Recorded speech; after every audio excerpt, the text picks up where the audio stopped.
Once upon a time, there lived a man named Reno who treated his wife with quiet cruelty. Not because she was stubborn, not because she disobeyed him. He treated her badly simply because she came from the village. His wife's name was Mira, and she was strikingly beautiful in a way that did not shout for attention. Her beauty was calm, natural, and steady. Her skin carried a warm glow, her eyes were deep and thoughtful, and when she smiled, it softened the space around her. But to Reno, none of that mattered. In his eyes, Mira lacked class. She lacked the sharp confidence and loud charm he admired in other women. Whenever people asked about her, he would shrug and say, "She's just a village girl." He truly believed he had done Mira a favor by marrying her. He told himself that he rescued her from his small, forgotten life and brought her into the city.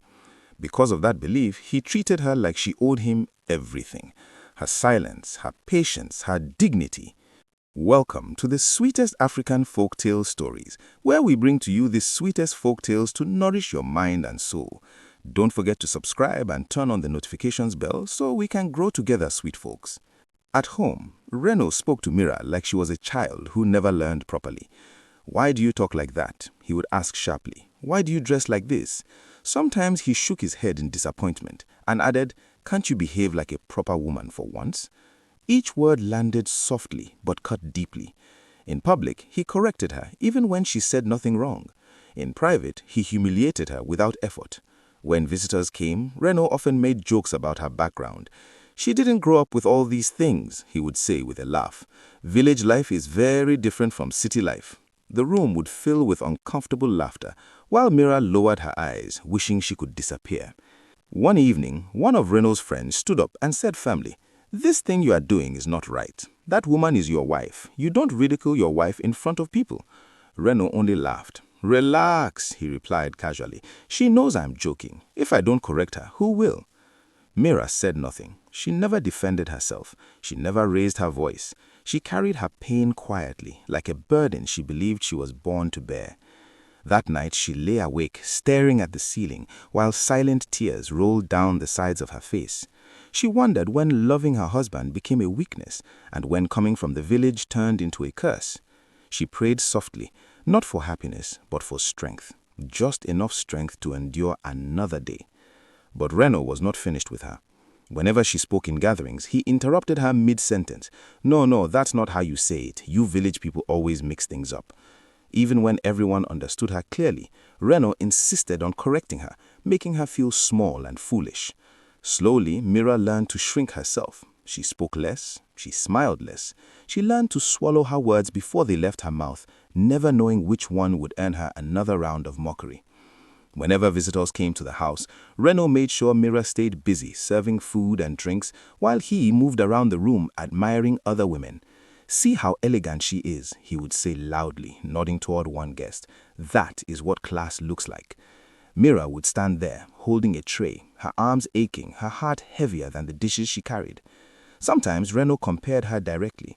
"Look at Lena. See how she talks. See how she dresses. That's confidence." Other times he spoke loudly enough for Mira to hear without looking at her. Each comparison reminded her that in his eyes she would never be enough. Over time, she learned to make herself smaller. She sat quietly in corners. She laughed only when spoken to. At night, while Reno slept beside her, Mira lay awake, wondering how love had slowly turned into humiliation. She asked herself questions she never answered aloud. Was it wrong to come from the village? Was quietness a weakness? Or had she simply married the wrong man?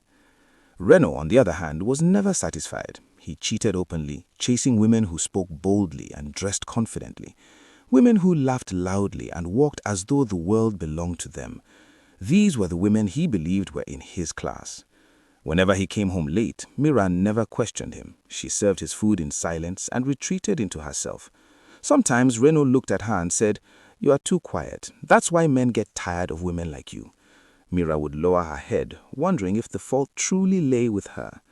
Soon, Reno stopped sleeping in their bedroom. He moved into the guest room, spending most nights on his phone, whispering and smiling at messages not meant for his wife. The laughter Mira heard through the walls pierced her heart. She never confronted him. She simply turned her face to the wall and cried quietly so her sobs would not disturb him. The woman Reno spent his nights talking to was named Nara. She was bold, fashionable, and city-bred. She spoke with confidence, laughed without restraint, and carried herself like someone who had never been told to shrink. To Reno, Nara represented everything Mira was not. What Mira did not know was that Nara was no stranger. They were friends. Nara had eaten in their home, laughed with her, and listened to her stories. Reno once gave Nara money to buy clothes for Mira and teach her class. Mira saw nothing wrong in it then. She trusted her. She cried to Nara on the phone, telling her how lonely she felt, how Reno mocked her speech and background, how she cried silently at night. Nara listened carefully, nodding and offering comfort. "Some men don't know what they have," she would say softly. Those words comforted Mira, unaware that once the call ended, Nara smiled and dialed Reno immediately. After each call with Mira, Nara wasted no time. She would dial Reno and speak calmly. "She cried again today. She says you embarrass her in front of your friends."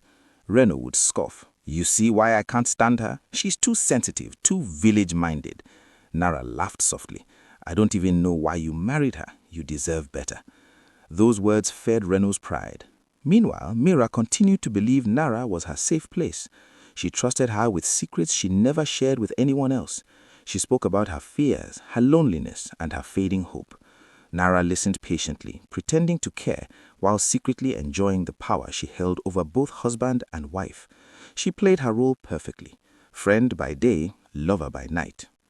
One evening, Mira returned from the market earlier than usual. She carried bags filled with ingredients to cook Reno's favorite meal. She hoped kindness might soften his heart, even if just a little. As she pushed the door open, laughter filled the living room. It was familiar laughter. Her heart skipped. She stepped inside and froze. Reno was standing close to Nara, his lips pressed against hers. The bag slipped from Mira's hands and crashed to the floor. Reno turned slowly, irritation on his face. Nara stepped back, avoiding Mira's eyes. "We need to talk," Reno said coldly, as though Mira had interrupted something important. Mira's voice trembled.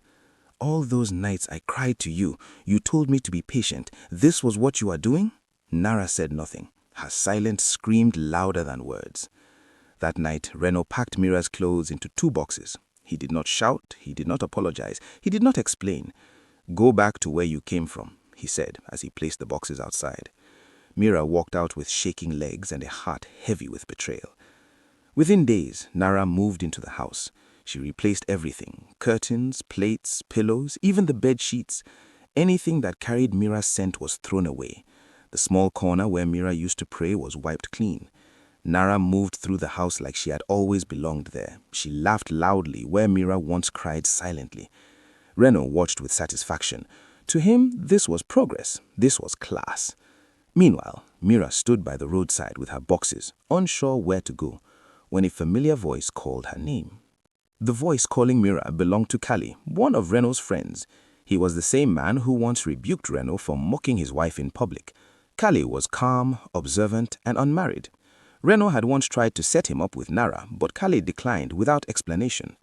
As Kale saw Mira standing by the roadside with boxes beside her and tears on her face, his chest tightened. "Mira," Kale said gently, "what happened?" Mira tried to speak, but no words came out. Her lips trembled. She simply pointed weakly toward the house she had just been thrown out of. Kale understood without further explanation. He bent down, picked up her boxes, and said quietly, "Come with me. You can stay at my place for now." Mira hesitated. "I don't want to be a burden," she whispered. Kale looked at her steadily. "You never were," he replied. Those words broke something inside her. Kale's house was simple and peaceful. There were no raised voices, no sarcastic jokes, no cruel laughter disguised as correction. He showed Mira the guest room and placed her boxes neatly by the wall. That night, Mira slept deeply for the first time in a long while. The next morning, Kale woke up early and prepared breakfast quietly. He left for work without waking her. Instead of fear, Mira woke up to silence, gentle, comforting silence. Later that day, Kale drove straight to Reno's house. Nara opened the door, dressed confidently. "Is Reno around?" Kale asked calmly. Inside, Reno sat scrolling through his phone. "I sent her away," Reno said proudly when Kale asked about Mira. "I've upgraded." Kale stared at him. "You chased your wife away because of another woman?" Reno laughed mockingly. "She was dull." Kale shook his head. That quietness was dignity. That silence was patience. You lost your blessing. Reno laughed mockingly. If you love her so much, go ahead and marry her. Kale did not deny it. If loving her means respecting her, then yes, he said calmly. Turning to Nara, Kale added coldly, how do you sleep at night after pretending to be a friend? Nara looked away. Kale faced Reno again. One day you will remember this day, and it will be too late. Then he walked out. When Kale returned home, he found Mira quietly packing her few belongings. I should go back, she said softly, without looking up. Maybe I did something wrong. Kale shook his head. You did nothing wrong, he said firmly. Reno knows exactly what he is doing. He chose pride over love. Mira listened, but the habit of endurance pulled at her. After a few days, she decided to return and beg for forgiveness, hoping something might still be saved. When she arrived, the house felt unfamiliar. The walls were painted in loud colors she would never have chosen. The curtains were gone. Even the small framed memories of their marriage had disappeared. Then she saw it. On the wall where their wedding picture once hung was a large framed photo of Reno and Nara smiling proudly. Something inside Mira finally cracked. I just came to talk, Mira said quietly when Reno appeared. If I did anything wrong, I'm sorry. Reno laughed cruelly. Wrong? He said. Your mistake was thinking you belonged here.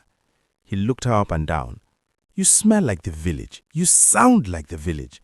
Marrying you was charity, and charity gets tiring. Before Mira could speak, Nara stepped forward. What are you still doing here? She snapped, grabbing Mira's arm and dragging her toward the door. Reno watched without moving. If you ever step foot here again, Nara warned, I will deal with you. The door slammed shut. Mira stood outside trembling, not from fear, but from realization. This was no longer her home. That love was dead. Mira returned to Kale's house without looking back. From that day, something began to change, slowly, gently. Kale never rushed her. He listened when she spoke. He respected her silence. When she laughed, he smiled as though it healed something inside him. He took her out for quiet dinners and evening walks. He asked for her opinions. You are not quiet because you are empty. You are quiet because you think deeply. Those words settled into her heart. Slowly, Mira began to laugh again, real laughter. She was falling in love, carefully and honestly. And Kale was also falling in love with her too. Months later, Reno sat in an expensive restaurant with Nara. The place was exactly his taste. Polished floors, soft music, people speaking loudly to be noticed. Nara laughed animatedly, drawing attention as usual. Then Reno froze. By the window sat Mira. But this Mira was different. She was dressed simply, yet elegantly. Her posture was calm. Her smile was relaxed and confident. Beside her sat Kale, leaning toward her, listening intently. He laughed softly at her words and held her hand gently across the table. Mira looked happy, peacefully happy. Something tightened in Reno's chest. That's Mira, he muttered. Nara followed his gaze and frowned. Reno stood abruptly and walked toward them. Mira, he said sharply. What is this? Kale stood, paid the bill, and calmly pulled out Mira's chair. Let's go, he said gently. Mira glanced at Reno, not with anger, not with longing, but with indifference. That silence cut deeper than words. That night, Reno could not sleep. Mira's calm laughter replayed in his mind. Nara's voice irritated him. Her laughter felt loud and empty. Days later, he went unannounced to Kale's house. He saw Mira seated comfortably, while Kale massaged her feet gently as she spoke. Are you mad? Reno shouted. Kale stepped forward. Leave, he said firmly. She is not your wife anymore. You lost that right when you chose cruelty over love. Reno stood frozen, not angry, but shaken. From that day, he became restless. He tried to offer Kale money to leave Mira. Kale refused. Furious, he slapped him. They struggled. Kale pushed Reno away. Reno fell, hitting his head. Darkness swallowed him. Reno woke up hours later in his house. Everything looked unchanged. Mira walked in, smiling, saying she would prepare her favorite meal. Confused, he rushed around the house. Their wedding picture still hung on the wall. Then the doorbell rang. His friend arrived with Nara. In fear, he chased them out with his stick. He woke up again, this time truly awake. Realization hit him hard. It had all been a dream, a warning. Reno knelt and wept. He held on to Mira, apologizing endlessly. From that day, he changed. He learned that class was never in loud laughter or polished accents, but in kindness, humility, and respect. Reno began to treat Mira differently. He listened to her, asked her opinion on even the smallest things, and complimented her strength and wisdom. "I was blind," he admitted one evening. "I thought class was in what the world could see, but it is in who you are inside." Mira smiled softly. She felt the weight of years of hurt slowly lift. Reno helped with chores, made her favorite tea, and allowed her silence to be just that, silence. He never corrected her speech, never mocked her background, never compared her to anyone else. Slowly, the quiet dignity she had always carried resurfaced. It was hers again, untarnished and respected. Outside the house, life went on. Friends noticed the change. "Mira looks happy," one remarked. Reno nodded. "I finally see her as she is," he said, almost to himself. Even Nara, who once manipulated their lives, was no longer part of the household. The couple began to enjoy simple pleasures, afternoon walks, soft music at home, quiet dinners, and shared laughter that came naturally. Mira's laughter was no longer guarded. It was full and easy. Reno learned to treasure her mind, her character, and her heart. He realized that love is not about appearances or social polish, but about respect, patience, and honor. Over time, Mira's confidence bloomed. She pursued dreams she had once hidden to survive her marriage, and Reno supported her fully. Their home was peaceful, filled with respect and warmth. The lesson remained clear. Those who belittle others to feel superior will eventually lose what truly matters. Mira had endured cruelty, heartbreak, and betrayal, yet she emerged stronger and cherished. Reno had learned the hardest way that what he once dismissed as village ways was in fact priceless character. From then on, he treated Mira with the love, admiration, and dignity she deserved, grateful every day for the woman who had always been her true treasure. Thank you for watching, sweet folks. If you enjoyed this story, don't forget to like and subscribe so you don't miss out of the sweet and captivating stories we have in store for you on this channel. Also tell us what you've learned and where you're watching from in the comment section. Your voice matters to us here. Stay and enjoy another stories on this channel. We remain the #1 sweetest African folktales. Love you, sweet folks.